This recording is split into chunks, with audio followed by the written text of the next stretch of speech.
정치권 얘기, 여야의 상황 짚어보도록 하겠습니다. 먼저 여당 상황 좀 볼게요. 동아일보 의면입니다. 노무현 전 대통령을 얘기하는 거겠죠. 노 탄핵에 늪에 빠진 여당. 적통 경쟁이 과열되고 있답니다. 지도부는요. 금도를 지켜야 된다.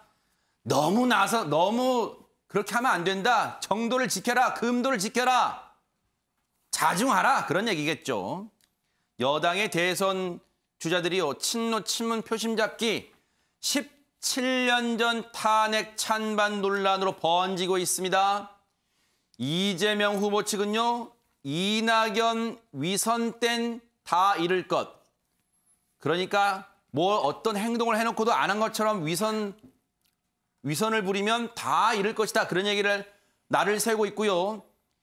이에 반해서 이낙연 후보 측은요. 탄핵 반대한 것. 자신이 당시에 탄핵을 반대한 것은 고 노무현 전 대통령 다 아는 사실이다. 이렇게 맞섰습니다. 그런데 이 와중에 정세균 후보는 내가 마지막까지 막았다. 이렇게 또 논란에 가세를 했는데요. 먼저 얘기 하나 들어보시고 이어가 보도록 하겠습니다. 지금 탄핵에 참여했는지 안 했는지 저도 모릅니다. 저도 모릅니다만 제가 이 공방 과정을 지켜보면서 과거의 자료들을 보니까 이 후보님께서 스크럼까지 짜가면서 탄핵 표기를 강행하려고 물리적 행동까지 나서서 하셨던 것 같은데 사진에 그렇게 나오더군요. 그런데 탄핵 표기를 반대했다, 반대표 던졌다고 하니까 제가 좀 납득이 좀 안 됩니다. 그러나 진실이야 뭐 본인만 아시겠지요.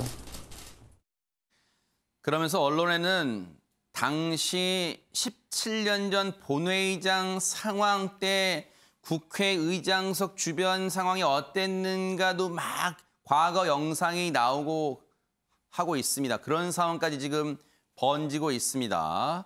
그런데 지금 이에 대해서 유용화 교수님, 사실 탄핵안이라는 게 그 인신, 그러니까 사람에게 개인에게 신상 관련된 이 투표는 무기명 비밀 투표로 하기 때문에 누가 지금처럼 어떤 전광판에 어느 의원이 찬성 반대를 알 길이 없잖아요. 예. 그래서 더 논란이 거세지는 것 같습니다.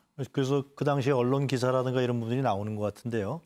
그 당시 정황이나 언론 기사에 보면은 이낙연 의원은 탄핵을 찬성하지 않았다. 이런 부분이 나오고 있습니다. 본인도 그렇게 얘기를 하고 있고요. 몇몇 중 서른 의원도 같이 있었죠. 그 당시 당에.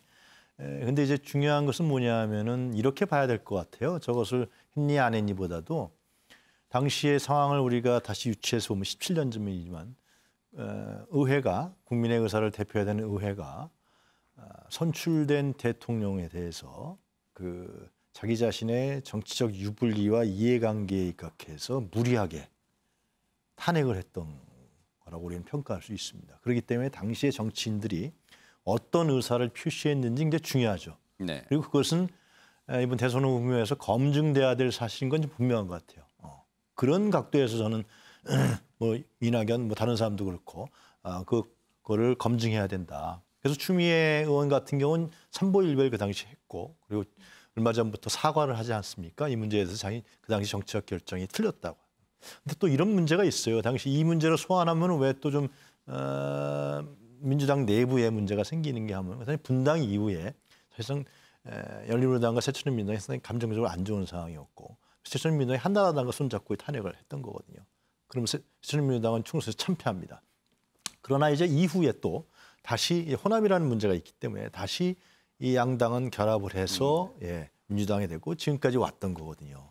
그런 측면도 이 정도 수준에서 저는 그 당시 정치적 태도가 어땠느냐 이건 중요하죠. 정치인 입장에서 봤을 때는. 자기 정치적 지향성이기 때문에 그 정도 수준에서 평가를 하고 이것을 너무나도 과도하게 해대면 경선 후에 같이 합한 세력이기 때문에 역사적으로 경선 후에 원팀으로 가는데 어떻게 보면 장애 요소가 될 수가 있다. 그래서 정치적 태도와 방향에 대해서 검증하는 차원으로 얘기를 마무리 짓는 것이 제가 보기에는 적절하지 않을까 생각합니다. 네.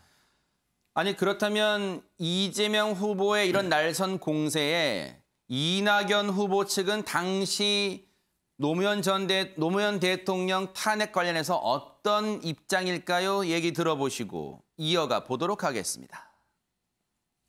노무현 대통령 탄핵에 이낙연 당시 의원은 반대 투표를 명백하게 했습니다. 네. 분명한 것은 예. 이낙연 후보가 당시 당론과 달리 탄핵 반대 투표를 한 것이죠. 또 뉴스 검색만 하면 확인할 수 있는 팩트를 예. 이재명 후보 측에서 찬성했냐 반대했냐 이렇게 물은 것은 탄핵 프레임을 세우려는 부당한 네거티브다. 돌아가신 노무현 대통령을 네거티브 소재로 삼았다 하는 점에서 무척 불편했고 대단히 유감스러웠습니다. 지금 사실이 아니다. 그때 분명히 반대표를 던졌다라고 이 최인호 의원이 지금 이낙연 후보 캠프 측에 있죠. 최인호 의원이 얘기를 했습니다. 그런데 이와 관련해서 앞서 정세균 후보도 이 가운데 끼어들기도 했잖아요. 그렇다면 나머지 다른 후보들은 이 문제에 대해서 어떤 입장을 갖고 있을까요? 정세균 후보, 김두관 후보 얘기 들어보시고 이어가 보도록 하겠습니다. 제가 마지막까지 노무현 대통령을 지키기 위해서 탄핵을 막기 위해서 의장석을 지킨 사람이죠. 저는 원래 적통을 얘기한 것은 정체성을 좀 제대로 따지자. 민주당의 정체성과 맞는 후보를 내야 되거든요. 저는 그 당의 역사 그리고 위기가 있을 때 항상 중심에 서 있었거든요. 네. 제가 이제 당대표를 3번 했는데 예. 당이 아주 어려울 때의 그 구원투수 역할을 했어요. 탄핵에 찬성표를 던졌니 반대표를 던졌니 이제 이렇게 논쟁들을 하고 있잖아요. 더 중요한 것은 그 당시 한나라당이란 야당과 손잡고 노무현 대통령을 탄핵한 정당의 주역이잖아요. 추미애 대표하고 이낙연 후보가 그래. 탄핵을 반대하려고 하는 사람들을 막았으면서 반대표를 던졌다니까 좀 제향성이 잘 이해가 안 되더라고요. 김두관 후보는 아예 딱 꼬집어 2명을 언급하고 있습니다. 바로 그 언급된 사람 중에 한 명인 지금 이 노무현 대통령 탄핵 얘기가 계속 불거지는 게 곤란한 입장에 처한 후보가 있을 겁니다. 바로 그 후보 얘기를 들어보시고 이어가 보도록 하겠습니다. 그 탄핵대회에 동참을 했던 것에 대해서는 사죄를 하고요. 그것을 제가 회피하거나 부정한 바도 없고요. 그것도 제가 민주당 맏며느리로서 아드님들이 다 적통이다라고 하면은 이제 반가운 거죠. 문인철 평론가님, 사실 추미애 후보는 지금도 밝혔습니다만 과거 여러 차례 인터뷰를 통해서 자신의 정치 인생에 가장 후회되는 게 당시 노무현 대통령 탄핵안에 찬성했던 거라고 본인이 몇 차례 밝히기도 했습니다. 그렇죠. 그 한 장면이 또 떠오르는데요. 법무부 장관 청문회를 할 때 이제 다리가 아파서 이렇게 의자에 이게 줄을 해서 이렇게 고정시키는 그런 화면이 나왔었는데 그랬었죠. 이제 기자들이 물어보니까 그때 노무현 탄핵 찬성하면서 강주에서 삼보일보를 하다가 그때 다리가 많이 다쳐가지고 오래 앉아있기 힘들다. 이제 그런 이야기를 하면서 거기에 대한 사과도 하고 그랬었죠. 그래서 이제 추미애 의원이 추미애 후보가 제일로 당혹스러울 거예요. 이런 논쟁이 나올 때마다. 그리고 지금 민주당 후보들 간의 적통 경쟁이 이제 벌어지고 있는데 조금 다른 대선 때와 좀 다른 점이 보이지 않습니까? 그 다른 때는 이를테면 지금 1등을 달리고 있는 여론조사에서 이재명 후보다. 그러면 이재명 계보가 이렇게 딱 나타나고 또 뒤따르고 있는 이낙연 후보가 있으면 이낙연 계보다 이렇게 해가지고 그 계보 싸움이 상당합니다. 캠프니까 꾸려서니까 그걸 계보로 봐야 되겠지만 그런데 지금 모두 다 적통 경쟁을 하고 있거든요. 나는 노무현의 적자다. 또 문재인의 적자다. 그걸 경쟁을 하고 있는 것은 왜 이럴까? 지금 그 친문들의 팬덤이 너무 강하니까 또 당내 경선에서 친문 팬덤을 등에 자기가 없지 않고서는 이길 수가 없으니까 자꾸 이런 쪽으로 가는 것 같아요. 그래서 자기 정치보다는 정말 이재명의 정치, 이낙연의 정치, 또 다른 후보 개인의 정치가 아니라 자꾸 노무현 이렇게 어떻게 편승하려고 그러고 과거에 어땠냐는 또 비난하려고 하고 그래서 지나치게 과거 지향적인 모습들이 나타나고 있는 것 같습니다. 네. 이런 가운데 조선일보가 이런 기사를 싣고 있습니다. 여당 상황인데요. 조선일보 사면입니다. 적자, 서자의 맏며느리까지 등장한 여당의 족보전쟁이다. 조금 전에 맏며느리 언급했던 추미애 후보도 있잖아요. 아마 이제 그런 표현들 다 언급한 것 같습니다. 과거사 공방에 빠진 당내 경선, 민주당 경선 얘기하고 있습니다. 친문 서자 꼬리표 이재명.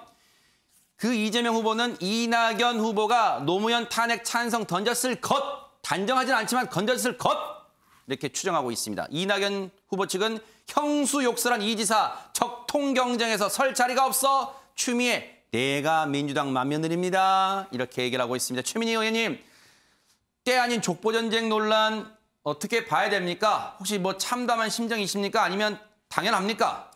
뭐 대선 경쟁 과정에서 다 나올 수 있는 얘기고요. 저 원조가 진박간별사 논쟁입니다. 그때 조선일보가 어떤 논조였는지 자신들이 좀 돌아봐야 돼요. 저는 지금 오늘 소개되는 저 신문의 저 일보의 그 기사 내용들을 보면서 정파성이나 편파성을 넘어 무슨 그 문재인 정부나 민주당에 대해서 굉장히 그 감정적인 뭐가 있나 이런 느낌까지 듭니다. 진박간별사 나왔을 때 저렇게까지 하지 않았거든요. 그래서 이게 다 대권 경쟁의 범위 안에 있다고 생각합니다. 그런데 일단 나오는 단어가 좀 21세기에 안 맞지 않습니까? 예를 들면 적통이라든지 적자라든지 서자라든지 이런 건 정말 그 유교 중에서도 가장 그 안 좋은 결과를 남긴 성리학, 성리학에서 나온 단어들이잖아요. 그런 전통에서. 그래서 저 단어를 쓰는 게 과연 지금 경선이니까 아무래도 문재인 대통령 지지자들을 겨냥할 텐데 그 지지자들에게 효과가 있을까요? 저는 없을 것 같습니다. 지지자들이 바라는 것은 대선에 이기는 겁니다. 그리고 대선에 이겨야 문재인 대통령을 지킬 수 있다고 생각할 겁니다. 그러면 대선에 이기려면 미래를 보고 가야 되는데 내가 적통이다, 내가 적자다, 혹은 뭐 이런 얘기들이 과연 지지자들 소구력이 있을까? 저는 그냥 언론과 후보들이 주고받는 얘기에 불과하다. 네. 예, 지지자들이 정말 바라는 건 예를 들면 기본소득이라도 좋고 그게 무슨 다른 거라도 좋다는 거예요. 미래를 향해서 던지고 그것을 통해서 새로운 미래를 구상하는 그런 거를 정말 지지자들은 바랄 것 같습니다. 네. 사실은 시청자분들이 그런 생각도 하실 거예요. 맏며느리 표현까지는 모르겠습니다만 지금이 어느 시대인데 적자서자 그리고 이 표현이요. 누군가에는 아픔 줄 수 있습니다. 쉽게 말하면 입양되신 분들, 그런 분들한테 아픔을 줄 수 있는 표현을 나라의 미래를 꿈꾼다는 대선 후보들 입에서 나와서 되겠습니까? 이런 생각을 해봅니다. 그런데 앞서 얘기 잠깐 나왔습니다만 민현주 의원님, 네. 국민의힘 전신 때에도 뭐 진박간별사 아까 얘기 나왔지만 뭐 주의 야박이니 뭐 다 이때 기회 봐서 뭐 누구 편에 선다. 네. 그런 것도 일단 확장해 보면 뭐 적통 경쟁, 족보 전쟁 뭐 그런 거의 일환이었다고 볼 수도 있을 것 같아요.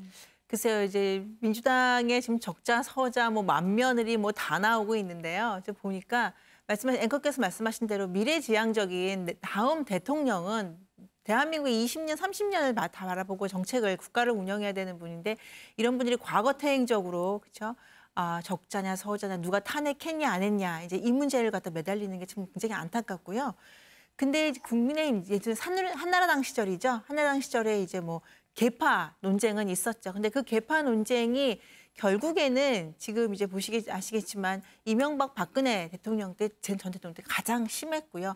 그 결과는 사실은 당의 분열이고 그 결과는 또 국민에게 신뢰를 잃는 길로 가거든요. 그래서 이런 점에서는 여야 모두 이 계파에 매몰돼서 그러니까 자기 밥그릇 싸움이라고 국민들은 그만 보세요. 이 밥그릇 싸움에 매몰되는 순간 사실은 큰 선거를 앞두고는 결국에는 표를 잃는 국민의 마음을 잃기 때문에 선거에서는 굉장히 불리하게 작용할 것이다라고 보는데 민주당 같은 경우에는 지금 적자 서자 저 맏며느리 논쟁이 저는 쉽게 사그라들지 않을 것 같은 게 이낙연 후보가 이재명 후보를 먼저 공격하는 모양새를 취하긴 했어요. 그리고 지금 모양새를 본다면 이낙연 후보가 탄핵에 그렇게 참여를 했는데 사실은 참여를 했다면 내가 찍었다. 그리고 반성한다라든지 후회한다라든지 알문학은 정당했다라고 얘기를 하면 괜찮았는데 그다음에 난 찍지 않았다라고 찬성하지 않았다라고 하는 것 자체가 후보 본인에게는 더 마이너스가 되는 것이 아닌가. 솔직하게 국민들께 말하는 게 물론 이게 솔직한 걸 수도 있습니다. 탄성한 거. 그렇다면 이중적인가라는 이미지를 더 줄 수가 있어서 이거는 전략상 좀 패착이 아닌가라는 저 개인적인 생각입니다. 네. 네. 어쨌든 이제 본경선이 계속되고 이제 누군가는 최종 후보가 결정되는 날이 째깍째깍 시간이 다가오면서 더 공방이 가열될 것 같다 이런 생각도 해봅니다.